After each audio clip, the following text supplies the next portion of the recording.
بسم اللہ الرحمن الرحیم۔ السلام علیکم ورحمۃ اللہ وبرکاتہ۔ محترم سامعین، کیسے ہیں آپ سب؟ امید کرتی ہیں کہ آپ سب اللہ تعالیٰ کی فضل و کرم سے ٹھیک ٹھاک اور خوش ہوں گے۔ محترم سامعین، آج کے مختصر ویڈیو میں ہم بات کریں گے حضرت نوح علیہ السلام کے بارے میں۔ حضرت آدم علیہ السلام کے دنیا میں آنے کے بعد ان کی اولاد دنیا میں خوب پھلی پھولی، لیکن ایک مدت گزر جانے کے باوجود وہ لوگ خدا کو بھول چکے تھے اور ایک خدا کے بجائے انہوں نے مٹی اور پتھر کے کئی خدا بنا لیے تھے۔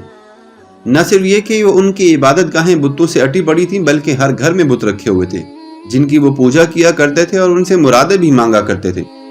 حضرت نوح علیہ السلام نے اپنی قوم کو اللہ تبارک و تعالیٰ کے تمام تر احسانات جتلا کر سیدھے راستے پر چلنے کی بے شمار بار تلقین کی اور اس بری راہ سے منع بھی فرمایا جس پر چل رہے تھے، اور ان کو یہ بھی بتا دیا کہ اگر تم بتوں کو چھوڑ کر ایک خدا کی طرف رجوع نہیں ہوگے تو تم پر عذاب نازل ہونے کا کبھی بھی خطرہ لاحق ہو سکتا ہے۔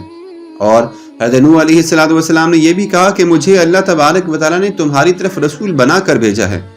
اس پر ان لوگوں نے حضرت نوح علیہ السلام کا مذاق اڑایا اور کہا، بھلا یہ تو بتاؤ کہ تم نبی کیسے بن گئے؟ تم تو ہمارے جیسے گوشت پوست کے بنے ہوئے انسان ہو اور ہم میں ہی پیدا ہوئے ہو۔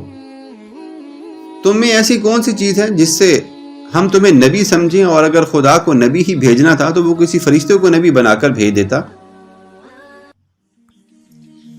محترم سامعین، حضرت نوح علیہ السلام نے اپنی قوم کو اللہ تبارک و تعالیٰ کے احسانات جتلائے اور کہا کہ تم کو چاہیے کہ ان بیکار بتوں کی پرستش چھوڑ کر ایک خدا کی عبادت کرو، اور میں تم سے اس کی کوئی اجرت نہیں مانگتا، تمہاری ہی بھلائی کے لیے تم کو نصیحت کرتا ہوں۔ حضرت نوح علیہ السلام نے تقریباً 950 سال تک اپنی قوم میں واعظ و تبلیغ کی اور کوشش کی کہ وہ خدا واحد کے سچے پرستار بن جائیں، مگر ان پر ذرا اثر نہ ہوا، بلکہ حضرت نوح علیہ السلام جب بھی ان کو نصیحت فرماتے تو وہ ان کو مذاق میں اڑا دیتے، کانوں میں انگلیاں لے لیتے تاکہ ان کی آواز ان کے کانوں میں نہ پہنچ جائے۔ صرف چند لوگ تھے جو کہ آپ پر ایمان لے آئے تھے۔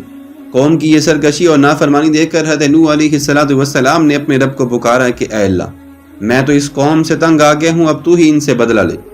اللہ تبارک و تعالیٰ نے حضرت نوح علیہ السلام کو حکم دیا کہ ایک کشتی بناؤ، اور یہ بھی حکم دے دیا کہ دیکھنا اب کسی کی سفارش نہ کرنا، اب ان پر ضرور عذاب نازل ہو کے رہے گا۔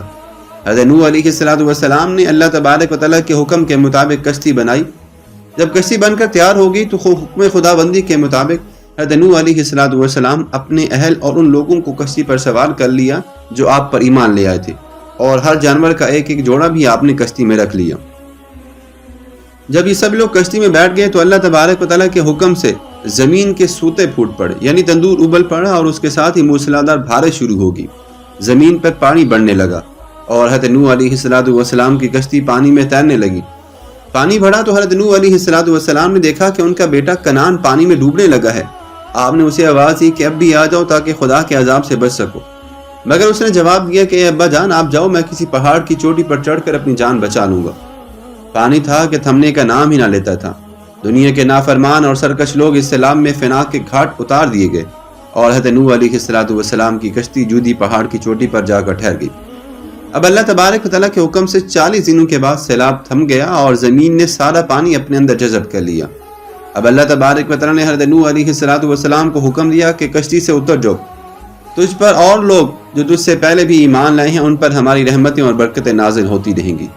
چونکہ اس طوفان میں دنیا کے تمام لوگ ہی فنا ہو گئے تھے، صرف چند لوگ ہی زندہ بچے تھے، اس لیے حضرت نوح علیہ السلام کو آدم ثانی بھی کہا جاتا ہے۔ انہی کی اولاد اس وقت بھی دنیا میں کہیں نہ کہیں آباد اور موجود ہے۔ محترم سامعین، یہ تھے حضرت نوح علیہ السلام جن کی مختصر بایوگرافی آپ کے سامنے ہم شیئر کر رہے تھے۔